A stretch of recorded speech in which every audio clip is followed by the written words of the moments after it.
Hello guys, কেমন আছেন? আজকে বৃহস্পতিবার দোকানটা খুললাম। আজকে আমার বন্ধু যায় দোকানটা, ঈদের উপলক্ষে দোকানটা খুললাম। আজকে মুড়ি দোকান নিয়ে একটা ঘটনা কমিটি আছে। আমার মুড়ি জায়গাটা এমন একটা জায়গা, এই জায়গাটা আমি খাইলে আমার আত্মা ঠান্ডা জায়গা, ঠিক আছে? আশা করি সবাই ভিডিও দেখলে বুঝতে পারবেন যে আমার এই সমস্যাটা সমাধান করতে পারবেন। 10,000 টাকা দিমু, ঠিক আছে? এই জায়গাটা আমি খাইলে আমার আত্মা ঠান্ডা জায়গা, এমন একটা জায়গা, আজব একটা জায়গা, ঠিক আছে?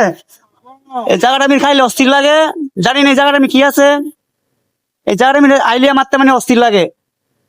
এটা এমন একটা জায়গা যে এই রহস্যটা বার করে দিতে পারবো। হ্যাঁ, আমি 10,000 টাকা দিব, ঠিক আছে? এন 3টা মুড়ির দোকান আছে। অবশ্যই যার মুড়ি ভালো লাগবে তার দিয়ে খাইবেন। জালের পিনিক নিয়ে নিয়ে চলে আসবেন ডিগিসে ফেরিঘাট। আজকের দোকানটা খোলা বৃহস্পতিবার, রাত 11টা পর্যন্ত দোকানটা খোলা থাকবে। আমার এই জায়গাটা আমি একটা আজব জিনিস আছে, ঠিক আছে? এই জায়গাটা আমি আইলে আমার শৈলক তাইলে ইয়া টানে। আর কিনা এত ঠান্ডা জায়গা, যে রহস্যটা বার করে দিতে পারবেন হ্যাঁ আমি 10,000 টাকা দিব, ঠিক আছে? সবার উদ্দেশ্য করে কথাটা বললাম। আমার ভিডিও দেখলে বুঝতে পারবেন জালের পিনিক নিয়ে মিয়া।